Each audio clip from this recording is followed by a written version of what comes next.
안녕하세요. 책사입니다. 우리의 옛 이야기 시작하겠습니다. 채씨 부인은 녹이 뜬 얼굴로 아들 이양복을 엄하게 꾸짖었다. 도대체 너는 언제까지 이렇게 철없는 아이처럼 살아갈 것이냐. 자고로 사내로 태어났으면 학문을 열심히 닦아 장차 나라의 큰 동량이 될 포부를 가슴속에 품어야 하거늘 아직도 학문은커녕 장난짓이나 일삼으려고 하느냐. 채씨 부인은 그동안 벼르고 벼르다 더는 참지 못하고 항복을 크게 호통쳤다. 이 항복이라면 공부는 뒷전이고 허구한 날 기방이나 출입하는 낭복기라는 소문이 장안에 파다하다. 내가 정녕 우리 가문을 욕되게 하려는 게냐. 내 행실이 이러하니 죽어서 조상님 얼굴을 뵐 면목이 없느니라. 그 같은 꾸지람을 듣고 방을 물러나온 이 항복은 그날부터 며칠 동안 두문부출하며 지난 자신의 행동을 돌아보고 어머니의 질책을 되새기며 깊이 깨달은 바가 있었다. 이양복은 다시 어머니 앞에 꿇어앉아 진심으로 자신의 잘못을 뉘우쳤다. 어머니, 용서하십시오. 소자 그동안 어머니께 불충한 모습만 보여드렸습니다. 그러나 이제부터라도 굳은 각오로 학문에만 힘쓰도록 하겠습니다. 항복이 눈물까지 흘리며 말하자 채씨 부인은 노한 마음이 조금 누그러졌다. 이 항복은 어머니에게 머리를 한번 숙인 뒤 다시 말을 이었다. 며칠 동안 곰곰이 생각해 보았는데 소자는 이제부터 학식과 독행이 두루 뛰어난 스승을 찾아 그 밑에서 수학하는 것이 좋을 듯하옵니다. 하오나 지금 저로서는 안목이 깊고 넓지 못하여 훌륭한 스승님을 찾지 못하겠사옵니다. 어머니께서 아시는 분을 일러주시면 당장 그분을 찾아가 제자로 받아주기를 청하겠습니다. 채씨 부인은 항복의 각오가 굳은 것을 보고 미소를 띄우며 말했다. 내가 진정으로 그리 생각한다면 용서하겠다. 사람이 성현이 아닌 바에야 어찌 가오가 없을 수 있겠느냐. 다만 그것을 깨닫고 같은 가오를 범하지 않으면 되느니라. 이제부터 남에게 부끄러운 짓은 삼가하고 열심히 학문에 정진하여 나라의 보탬이 되는 사람이 되어야 하느니라.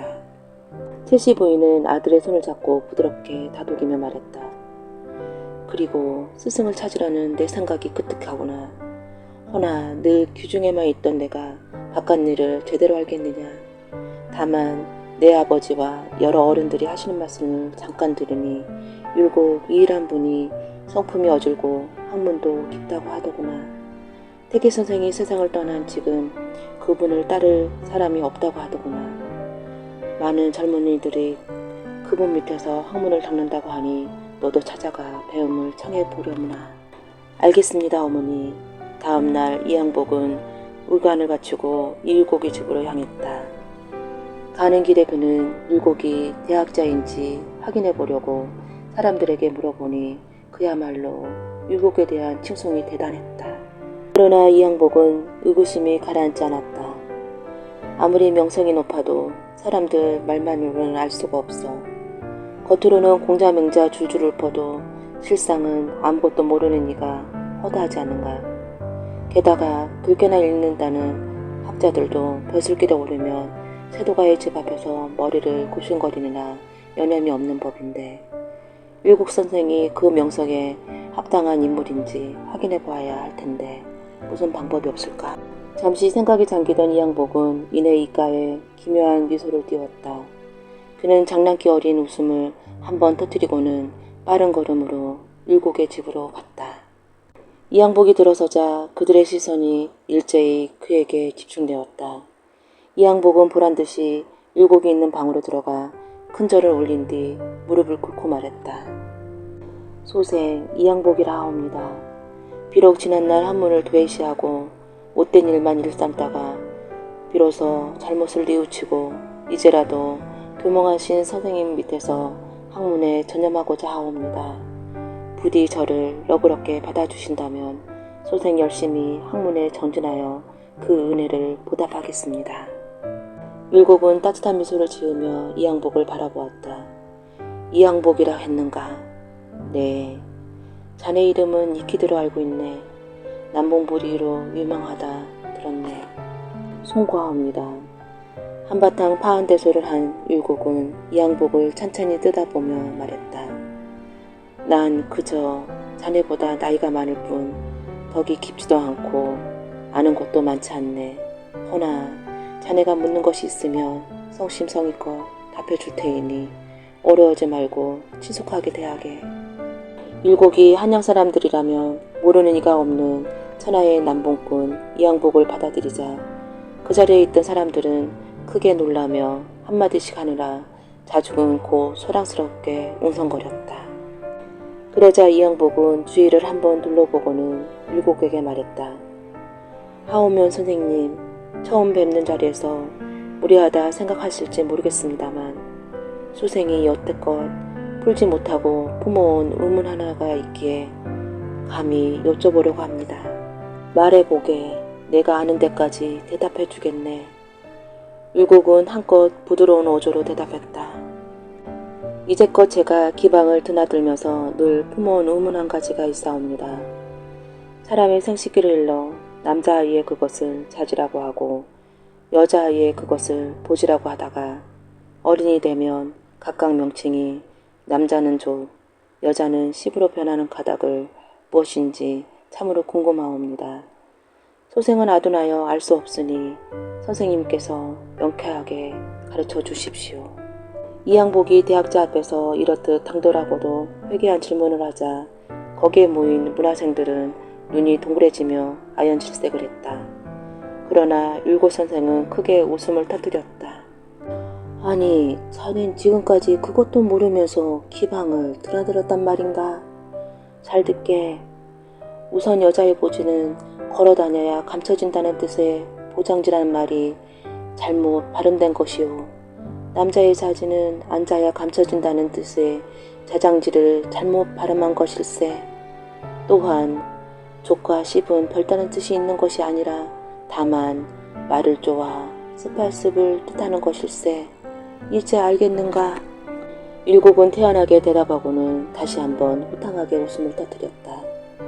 문화생들은 이양복의 질문에 이어 율곡 선생의 대답에 또한 크게 놀랐다. 고맙습니다, 스승님. 소생 이제야 10년 넘게 품어온 의문을 풀었습니다. 이양복은 자신의 기이한 질문에 현명하게 답한 율곡에게 탄복하며 말했다. 소생, 스승님께 한 가지만 더 여쭙겠습니다. 선생님께서는 옛 선영군자 가운데 어느 분을 가장 존경하고 본받으러 하시는지요? 우리들에게 있어 공자 외에 누가 있겠느냐만 나는 항시 은나라의 대신 이윤과 북송의 대신 범중홍의 말씀을 생각하며 지낸다네. 이윤께서는 사람은 제각기 자신이 있어야 할 자리에 있음에 자신의 자리를 못 찾는 사람만큼 어리석은 사람은 없다고 하셨고, 범주몽께서는 관직에 오른 일은 인당 백성을 걱정해야 하고 그 직함을 놓았을 때에는 임금을 근심해야 한다. 또한 선비는 백성들보다 앞서서 걱정해야 하며 백성들이 즐거워해야 한 후에 비로소 즐거움을 느껴야 한다고 하셨네. 이양복의 눈빛이 예사롭지 않게 빛났다.